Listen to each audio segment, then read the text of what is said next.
the risks of AI are right now and how they can be mitigated. But very broadly, they are autonomy risks, a reference to Space 2001, the idea that AI will become conscious in some way and will gain its own free will and autonomy, and it will want to do its own thing. So that's the autonomy risk.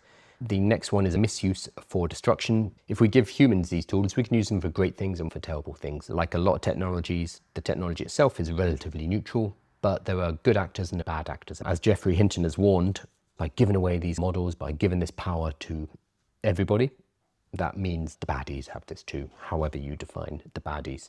The third one, the misuse for seizing power. The first, surprising and terrible empowerment, is about individuals. The misuse for seizing power is about government. We're seeing a lot of autocracy / fascism right now emerging on Earth, and AI can be used to support those as well as be used to fight them. So it's an arms race here, and making sure that the baddies, depending on how you define it, do not have more access to this than the people who are trying to use this for good. The fourth is the piano player. Piano? Economic disruption. Dario Amodei at Davos, 50% of white-collar jobs gone in a year or two. Demis Hassabis at Davos, where Demis was basically saying it's going to take he was more optimistic that AI would create jobs, whereas Dario was saying, no, they're going to be demolished, and they're going to be demolished quickly because timelines are shrinking. Demis was saying there's going to be more jobs in the future, it's going to be a bright future, but in the meantime, it's going to be messy.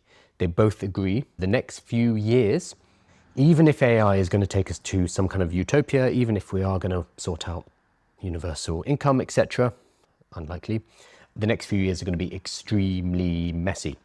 They're going to be horrible for a lot of human beings, and that is where we're going. Both agreed on that. That is why I've created the 5-day AI readiness course, to get as many people ready for what is coming. We need to get our heads out of the sand. That is on aiwithkyle.com, totally free. There's a 5-day free course there. The last one I wanted to flag is the black seas of infinity, the indirect effects, the unknown unknowns. There's a lot of issues that we know AI is going to bring up, a lot of challenges, a lot of things that we need to face. Dario is saying the real challenges are the ones we can't foresee. They're the unknown unknowns. We do not even know what we do not know. These are going to be the ones that will get us by surprise 5 years from now, 10 years from now, and us right now, sitting in the present, cannot predict them. We do not know what these are going to look like. So these are the scary ones.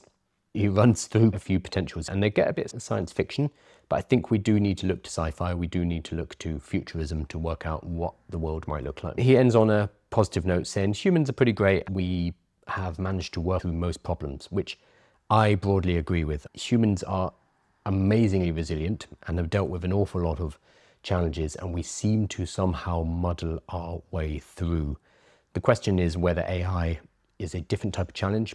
If we do create AGI, if we do create ASI, it would be the first time that we have encountered something that is smarter than us. And how are we going to deal with that? I imagine poorly initially. We will try to destroy it. We will try to kill it, because that is our way. But with Dario, I am generally optimistic that we're good at muddling through. Even if the short and medium term is messy, over thousands of years we get through things, and hopefully that will continue. But once again, that's cold comfort if it is you losing your job right now, if you have lost your income, if you can't feed your family for the next few years. You don't care what the next couple of 100 years look like, because you are very understandably worrying about right now. We need to engage with this technology and work out how we as individuals and how we as a family and our communities, how we are going to do well from this. Because right now, it is the billionaires and the people in San Francisco who are going to do well from this. We need to work out how we can, and the technology is available. Educate yourself and start to build, start to create, build your own businesses, teach other people, learn how to do all of this stuff. It is a wide open playing field right now.